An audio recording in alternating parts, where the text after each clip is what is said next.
Hello, my dear students. Today we will revisit certain fundamental concepts of uniform circular motion, and associated with that, we will also study some basic ideas of Newtonian mechanics. Okay, so we have a very interesting problem. I have borrowed this problem from I. Irodov. So you have a chain. The chain, in the form of a circular arrangement, has a radius capital R. Now suppose the chain is rotating with a uniform angular velocity omega. So let us assume that it is rotating in anti-clockwise sense. So direction of omega is along positive y direction or along j cap. So it is rotating in anti-clockwise sense. Now what we do, we slide this rotating chain on a solid cone whose semi-vertical angle is theta, as you can see, and it slides down, it slips down. Okay, so it's perfectly frictionless in its arrangement. The surfaces, they don't have any force of friction in between them. Now after fitting on the cone, if the chain is still rotating with omega angular velocity, the question is, what tension is produced in the chain? How much tension will be produced in the chain? Okay, radius of this circular chain is capital R. Okay, now in order to analyze this problem, the first and the foremost thing that we will do, we will try to draw the free body diagram of a small fragment on the chain. So let us take a small element dl on the chain and see what are the forces that comes into play. So let's get started. Starting with this fragment, let me consider this particular fragment of the chain. Okay, just at the end, this one. So it has got some mass, so I can call this one as dm into g. So it has infinitesimal length, so definitely its mass will also be infinitesimally small. And the chain, on the chain, what is produced? Some tension is created, right, on the body of the chain. So it will be along the length of the chain. So tension which is produced will be along the length of the chain. Okay, and also in that particular direction also you have some tension. All right, so if we draw here also, you will get some tension here along the length of the chain. This tension is produced. So this, because of this tension, some force will be exerted on the surface of the cone, on the body of the cone. So for every action there will be an equal and opposite reaction. So definitely at an angle of 90 degree with the surface, the chain will experience a normal reaction which is given by the cone. So I am calling this one dn. So if this is dn, we can actually split it into two components. Resolution of vectors, we are pretty much aware about that. So you see here, if this angle is theta, this angle is theta, this angle will be 90 degree minus theta. Okay, and this angle will be theta. So basically what do you get? In this direction you get dn cos theta. And in this direction what do you get? Dn sin theta. Okay, so I am writing this this one as a dn because I can write it as n also, not a problem. Small force is applied, and because of that the normal reaction. Okay, so I can write it as n also, no issues. So now you can see very clearly that since the chain is moving in a uniform circular motion, so evidently because of its uniform circular motion, if you go and sit on this element, you will experience what? You will experience a pseudo force, and that pseudo force is which force? Centrifugal force, which is acting in which direction? In radially outward direction. Okay, so there will be a centrifugal force acting in radially outward direction, which is dm omega square r. So we have understood what are the basic forces that are coming into play. Okay, We have seen the basic forces which are coming into play. Now let me magnify this small element. So this is that small element whose length is, say, dl. This is a small element whose length is dl, and this dl element subtends an angle d alpha at the center of this circle. So I can split it into two components, d alpha by 2, d alpha by 2. Now let's see, from this particular point of view, from this top point of view. So I am basically standing here and I am looking at this element from the top. Okay. So this is the direction of angular velocity. This is the j cap direction. This is the positive y direction. And the chain is rotating in anti-clockwise sense. Okay.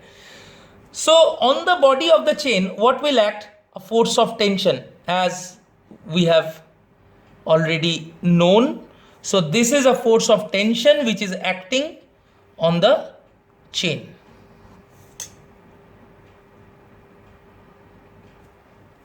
So I am calling this one T. So if this is T, so T can be resolved into two components. So I will basically get horizontal component as well as vertical component. Now please understand this one. Many students have confusion in this. Now you please see, when you do this at any particular point, okay, so we know that the tangent and the radius are perpendicular to each other at the point of contact. That is something we already know. Okay. So here, if you consider any arbitrary point here, if you take any arbitrary part of the chain, a small part of the chain, the direction of that part on a circle is along a tangent, and this is the radius. So we can call that this particular angle is 90 degree. This is 90 degree. This is 90 degree. And this is d alpha by 2. So definitely this particular angle will be what? This particular angle will be 90 degree minus d alpha by 2. Similarly, this particular angle 90 degree minus d alpha by 2. So what will be this angle? Because this angle plus this angle is definitely 90 degree, you can very clearly see. So both of these two angles are d alpha by 2.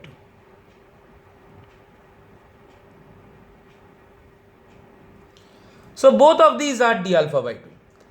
Okay, this is d alpha by 2, 90 degree.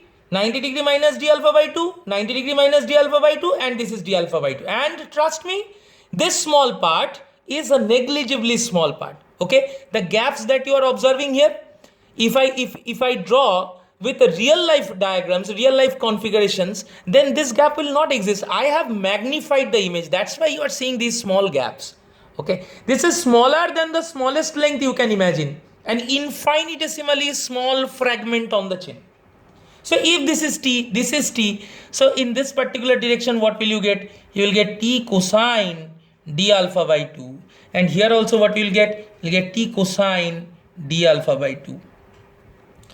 So in the radially inward direction, how much force it will experience? So in this particular direction, you will be getting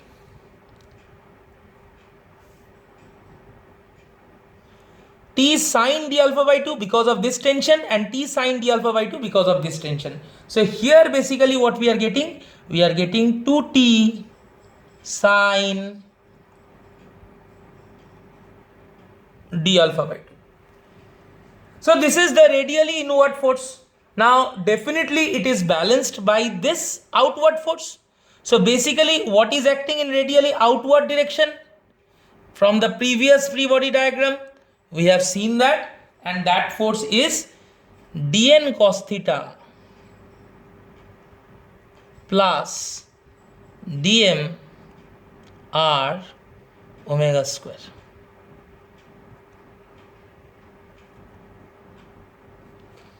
So once we have understood the FBD, now we can go for that mathematical analysis of this problem. So I hope till here you have understood everything.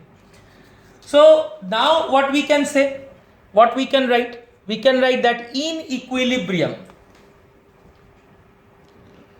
So in equilibrium,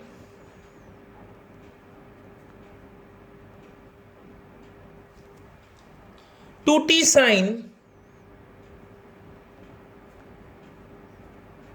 d alpha by 2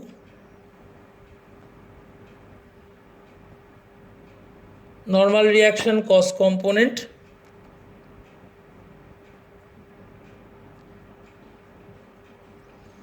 r omega square.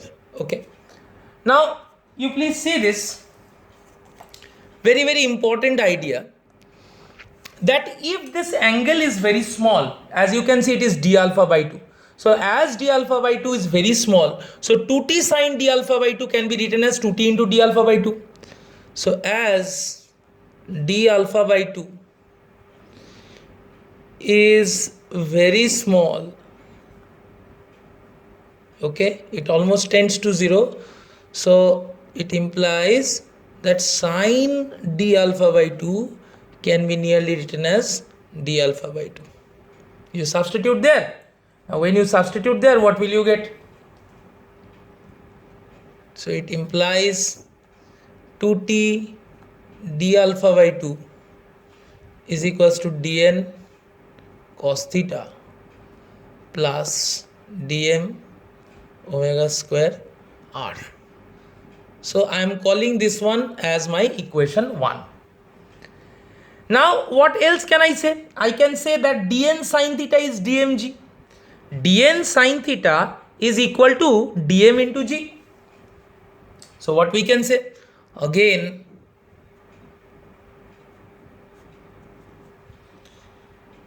dn sin theta dm into g. Okay, so dn sin theta is dm into g. This is my equation 2. So from here what we can say, that dn equals to dm into g by sin theta. Now you substitute this value in equation 1. So substituting in equation 1,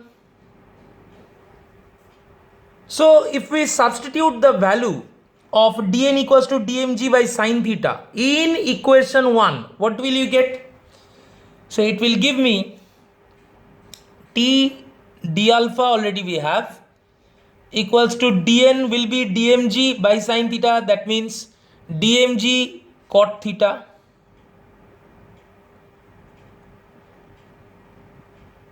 dmg cot theta plus dm omega square r. So what can I say? Plus dm omega square capital R. Okay, so basically what we can say, that t is equals to dm g cot theta plus omega square capital R by d alpha. That's exactly what I can say about it. Now let me find out the mass of this small element. So what is the mass of the small element? So this can be my equation 3. Okay. Now what is, let the total mass of the chain is given to you. The mass, total mass of the chain is capital M. Okay. So radius is capital R. So dm can be written as what? So dm is equals total mass divided by 2 pi r. So this will give you actually mass per unit length multiplied by the length dl. And what is this dl? So dl is nothing but r d alpha. The arc length is what? R d alpha. So very clearly here what I can say, that this length is dl. So dl is equals to r d alpha. So I can put it here.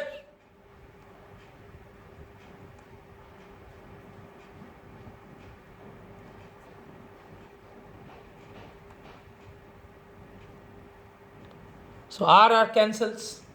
So now you have got dm, and dm is what? M by 2 pi d alpha.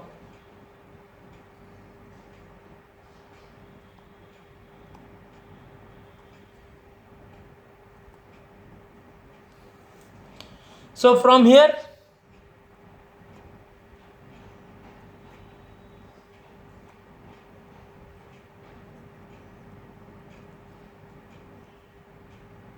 I've got another relation. Now using 4 in 3. Now if we use 4 in 3, what we will get?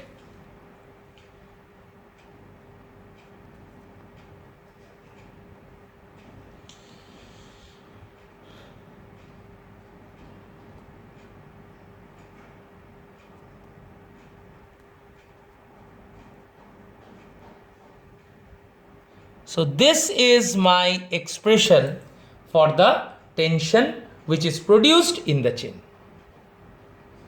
So this is your final expression for the tension which is produced in the chain when it is rotating on the body of the cone. Now this mathematical relation is quite interesting. If the semi-vertical angle of the cone is 45 degree, you know, tan 45 degree is 1. So this cot 45 degree will also be 1. So tension will be mg plus m omega square r divided by 2 pi. And you can also plot a graph of t against cot theta. Suppose you take different cones having different values of semi-vertical angle. So you can plot a graph t against cot theta. And in that particular case, you will get a straight line passing through origin, whose slope will be mg by 2 pi. And the positive y-intercept will be m omega square r divided by 2 pi. So in this way, you can actually explore this mathematical relation, okay, and find different ideas out of it. So if we see equation 5, suppose let us see equation 5. So what can we write? T can be written as like this, mg by 2 pi cot theta plus m omega square r by 2 pi.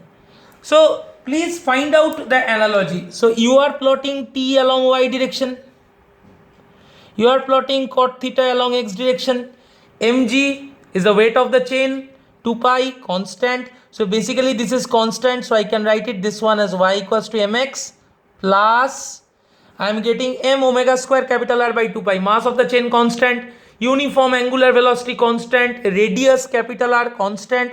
So this is a constant term. So basically this will give me c. So see, you are getting this particular form, y equal to mx plus c. So the value of this y intercept will provide me m omega square r by 2 pi, and the slope will provide me mg by 2 pi. So if I take different semi-vertical, different cones having different values of semi-vertical angle theta, okay, and I repeat the same experiment and measure the tension in each case, okay, somehow if I can measure the tension in each case, and if I plot a graph of t against cot theta, I will get an equation. I will get the graph which looks like this. Okay, the slope will give me mg by 2 pi. So g we know at a particular place. So from here you can very easily find out the slope using the slope, the value of mass. So capital M is 2 pi into slope by g. Okay, so therefore capital M equals to, can be written as 2 pi times slope of t versus cot theta graph, and this whole thing divided by g. I am just extrapolating, okay. So you should also think from the given data, means the different other things which you are not expected to find out, okay. And it is obvious that every time when the problem is given, you will be told about what is the mass, what is the radius. You don't need to find out, but still I just urge you to explore the symmetry of the problem. And then the y-intercept, what is the y-intercept? Y-intercept is m omega square r by 2 pi. So using the slope you can find out m. So now you know m, okay. And suppose r is given, so using y-intercept you can find out the value of omega also, okay. So we can, suppose I am calling this one, this distance as a, suppose I am calling this one equals to a. So what can I write? A equals to m omega square capital R by 2 pi. So suppose r is given, So you can find out omega equals to 2 pi a, which is y-intercept, divided by mr. Okay, and this whole thing raised to the power half. And already you know m from this relation. Okay, so from this relation you got m, and using that m with r given to you, r has to be given, this r must be given to you. Okay, so if r is given, m you found out from the graph. Suppose you are provided with this graph. Okay, r is told, y-intercept you can measure from the graph, and you can find out omega, the angular velocity, the uniform angular velocity with which the chain is rotating. So that's pretty much it for today. I hope it has cleared some basic concepts of uniform circular motion, a little bit of Newtonian mechanics. This diagram is very crucial and very interesting, and this diagram will repeat on several occasions. Please know the free body diagrams, the action of the forces that complies with this diagram. It's very, very important, and it finds applications on different sectors of physics. So I hope this video was useful and it cleared some fundamental concepts of class 11. Thank you all once again.